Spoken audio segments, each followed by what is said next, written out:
Welcome to another episode of Lunch with the Shark. Join us as we dive deep into discussions about business, accounting, and finance to help you build a business that thrives. Now sit back and have a bite with your host, the Shark CFO, VIdal Espinosa.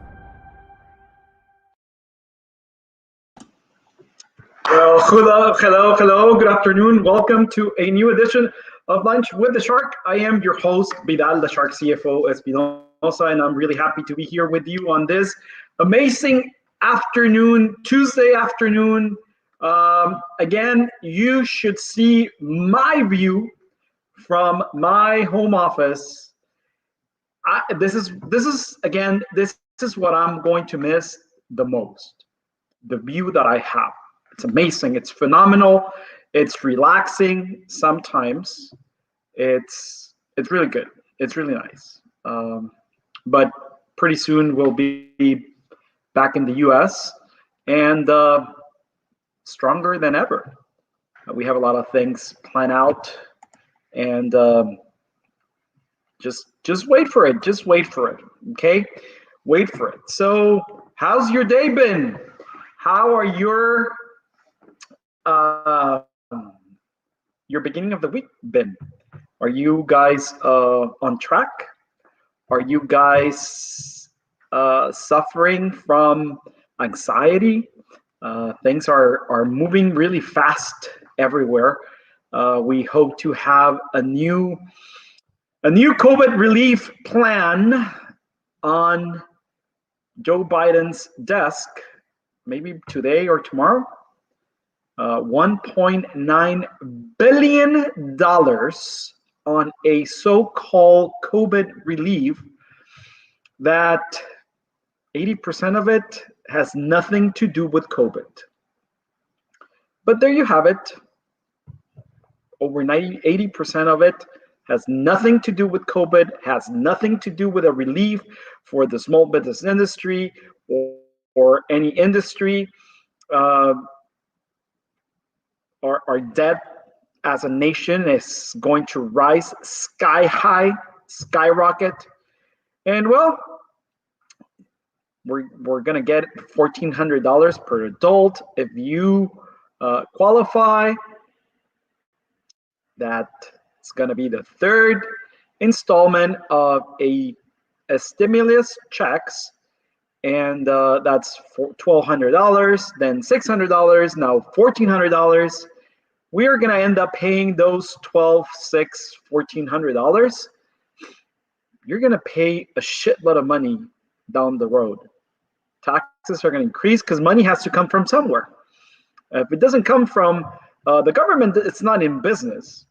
So you work or you'll find a job and you end up paying that. So we'll see how it pans out. And today, what do we celebrate? Well, it's funny because yesterday it was International Women's Day. And today we celebrate in the US National Barbie Day. Isn't that interesting? Yesterday we celebrated the empowerment, the achievements, the liberation of the women. And now today we celebrate Barbie Day.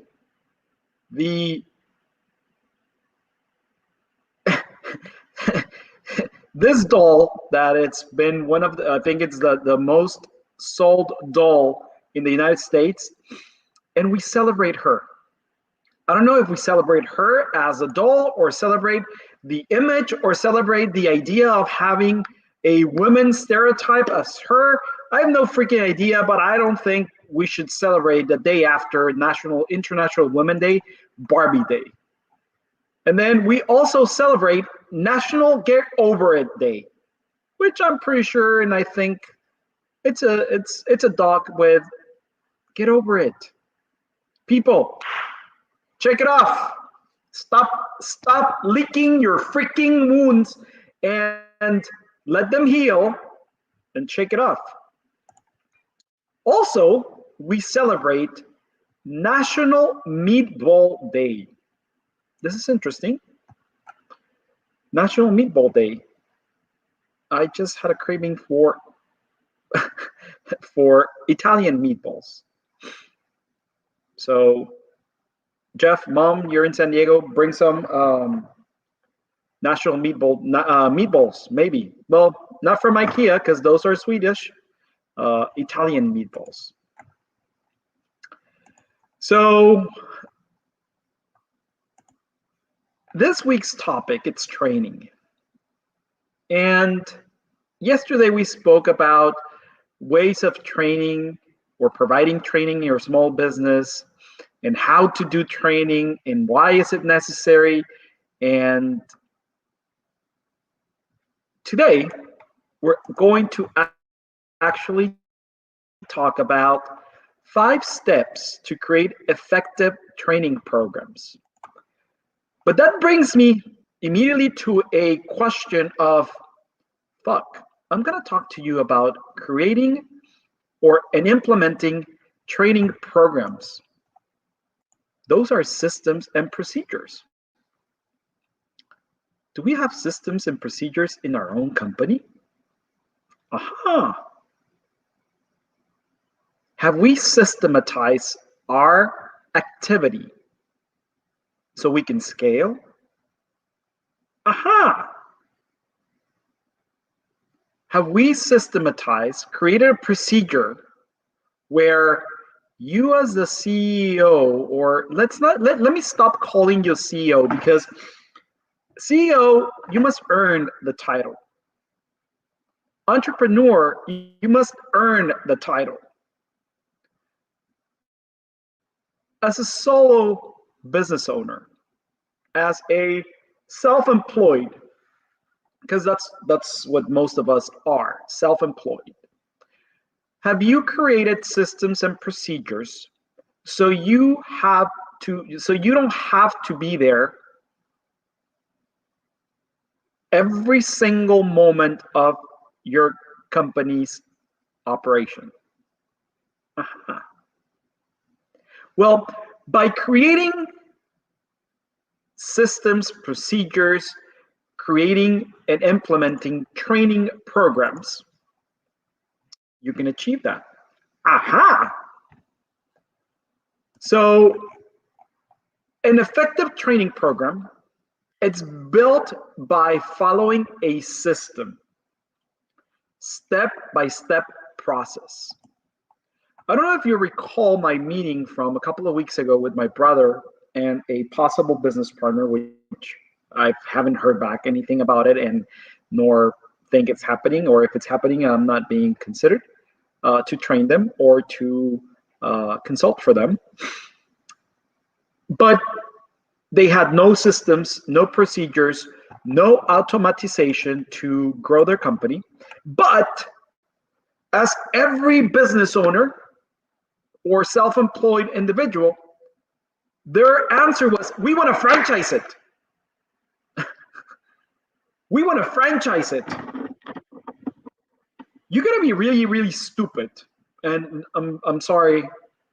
You gotta be really, really, really stupid to think that you're gonna achieve franchising status by the lack of systems, procedures, automatization. Unless I go back and say the same shit, I can clone you and actually create a process, a system, and automatize the cloning of yourself. Then I can actually put each of your clones in each of that store, recovery home, hospital, business, whatever it is, so I can actually franchise it. Therefore, you would become franchisable. Therefore, your model or your business can be duplicated. Therefore, you become a true business. But if you cannot be cloned, duplicated, copied, there's no business, because you are self-employed.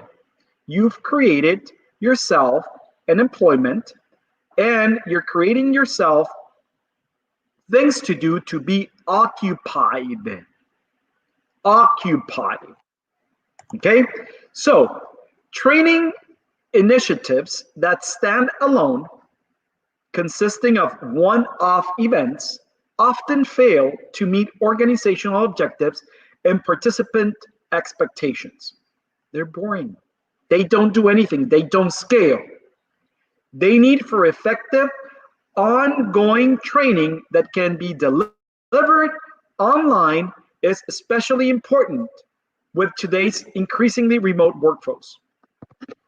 I actually had a phone call today with one of our business alliances from Mexico City, Neto. How are you?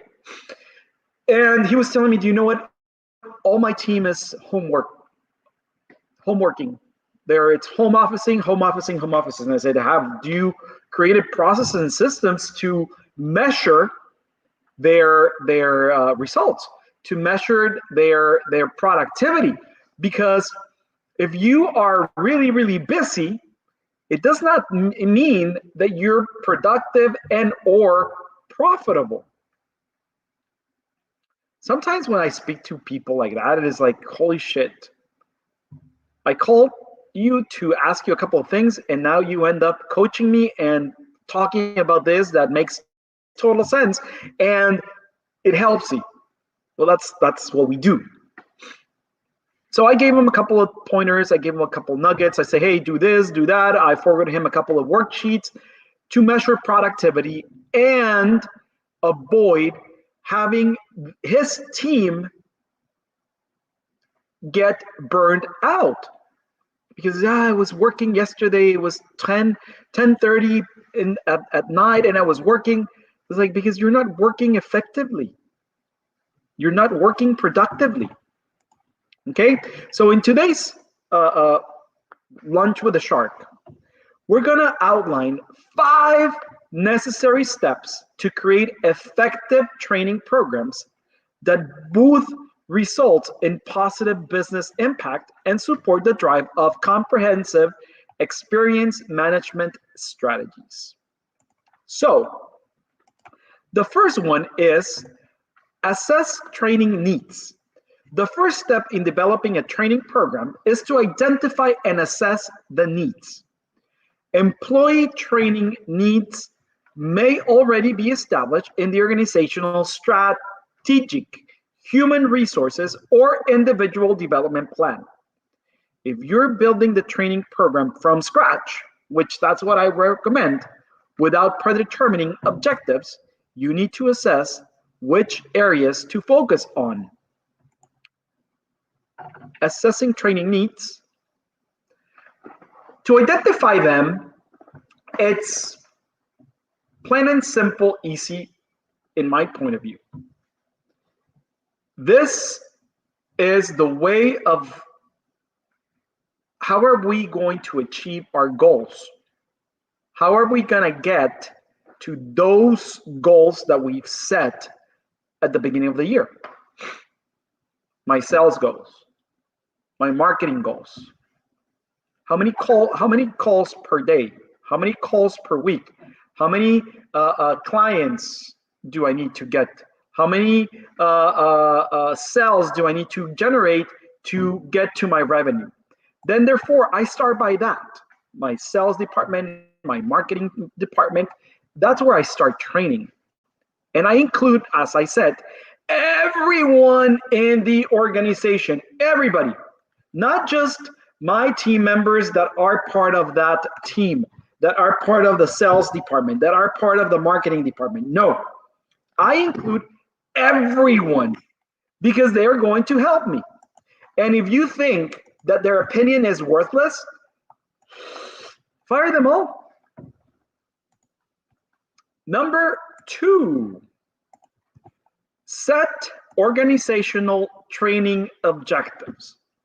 The training needs assessment will identify any gaps in your current training initiatives and employee skill sets.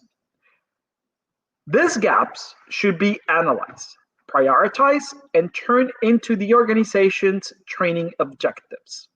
The ultimate goal is to bring the gap between current and desired performance through the development of a training program. At the employee level, the training should match the areas of improvement, which can be comprehensively identified. Listen to what I'm saying today.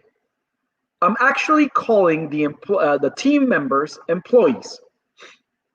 Even though they are your team members, we are going to train our employees, okay? Setting organizational training objectives. It's very easy if you know your company. The way you're gonna set your organizational training objectives, go back to the number one, assess your training needs, which is what's going to generate more revenue and move the company to my goals, okay? So how are you going to get those objectives? Also the objective. It's not based on what you really want. It's based on what you have already set for your company. It sounds like a riddle, but it is not if you know your company, okay? So setting organizational trainings, it's very crucial.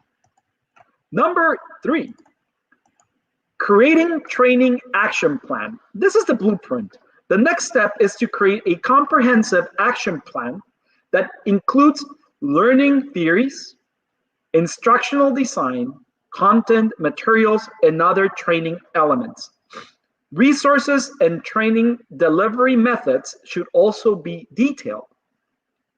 While developing the program, the level of training and participants' learning styles need to also be considered.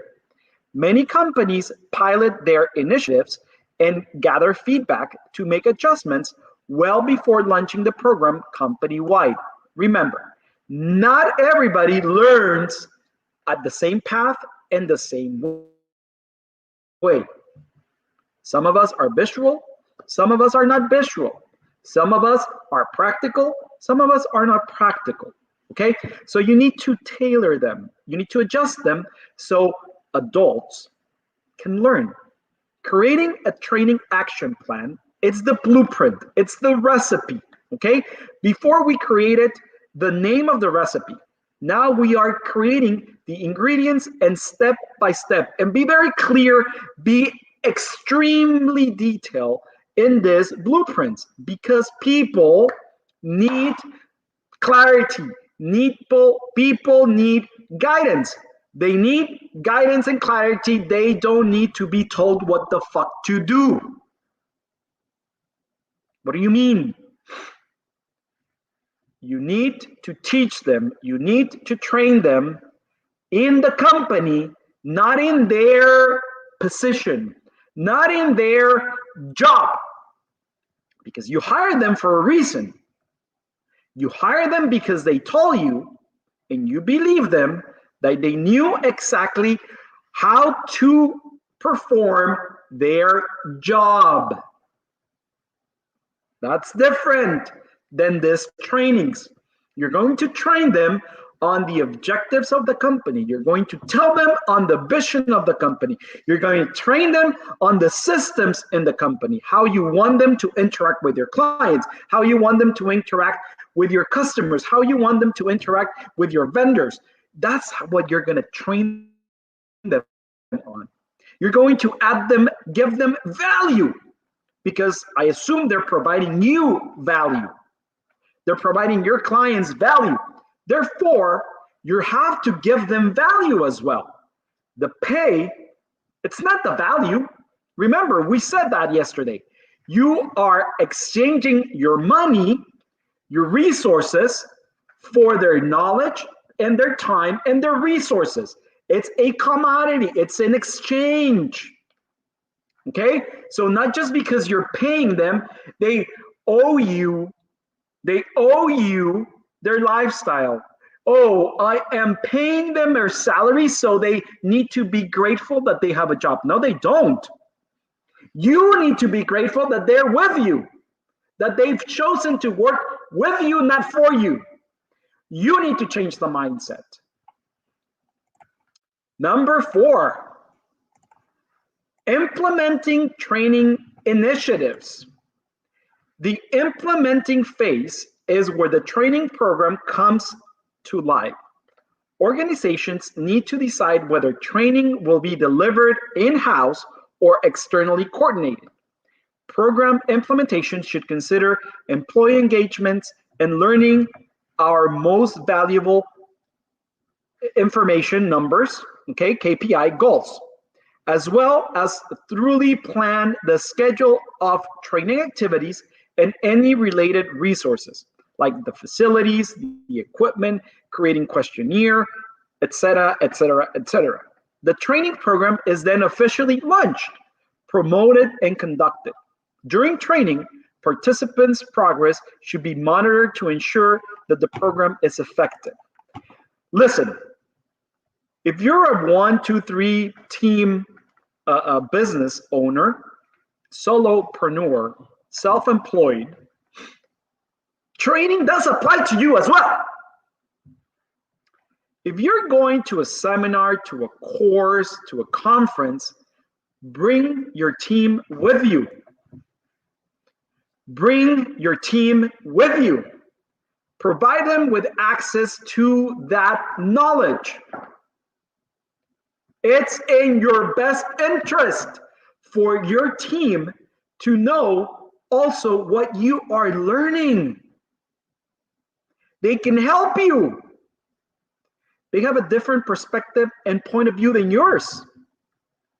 They are going to add value to your understanding of what it's being taught, to what you're learning. Two heads think better than one. But if you are a know-it-all, if you think you know it all and you think you're better than your team, we have a problem. I think we should address this in next weeks or so, because it's very important. And I think we should bring a couple of psychologists to help us with that mindset, to change that mindset of ours as solopreneurs, because, hey, it's my business, so we do whatever we say here we do. It's like mothers, because I'm your mother and you eat that. And number 5, evaluate and revisit training. As mentioned in my last comment, implementing training. The training program should be continuously monitored. It's a living organism. Shit happens in the world, right? So we need to update it. In the end, the entire program should be evaluated to determine if it was successful and met training objectives. Number 1 and 2. Feedback should be obtained from every participant to determine program and introductory effectiveness. Be willing to accept criticism. Remember, it's not about you. Be willing to accept criticism and learn from it. Learn from it. Accept it. Right? Even though it's painful, even though they tell you you're shitty as a trainer, that your knowledge is lacking, that you should update yourself, accept it. It's a learning experience to you as well. Analyzing this feedback alongside an employee performance review will allow the organization to identify any weaknesses in the program. At this point, the training program or action plan can revisit if objectives or expectations are being met. So you need to adjust. Present, analyze, feedback, adjust. It's a process as well, right? Once you have dialed all this in, it's going to be automatized, cyclical. Every 3 months, you do this training or so forth and so on. Remember, you do not need a human resources department or a team of 20, 30, 50 individuals in your company to offer training. There's a shitload of programs out there that will teach you hands-on, practical, on how to, whatever you're looking for, on whatever your organizational training's objectives are, on the plan that you have. It doesn't have to be in home. I don't recommend you doing your training as well in your offices. Get the fuck out of your offices if you have offices right now, and do it open air in the beach. Change your settings. Okay? It's important. Modify. An effective training process delivers on its worth when it is based on the right kind of feedback and recorded employee experience that performed the training to be aligned to your true business goals. The only way you're going to get this aligned with your business goals, okay? The only way you're going to get aligned with your business goals, it's if you know your business. It's if you know your company. It's if you know yourself. Okay? So, it's been a very interesting lunch with the shark. So, we're going to end up today's show with a quote from Michelle Peluso. He is the CEO of Guilt, an online shopping and lifestyle website. She actually started this. This is like a second-hand luxury store. And she said, leadership, it's knowing when to learn on others and let them step up and shine. Leadership, it's knowing when to learn, to lean on others and let them step up and shine. It's not everything about you. It's not about you. You might have started your company. It might be your name in the branding, but reality check, it's not about you. Well, it's been great seeing you today. I hope you have a good afternoon, and see you tomorrow. Bon appetit. Ciao. Thank you for listening to Lunch with the Shark. If you would like to set up a consultation with the Shark CFO, VIdal Espinosa, visit his website www.invictus-advisors.com, and don't forget to subscribe on Facebook, Instagram, YouTube, Twitter, and LinkedIn.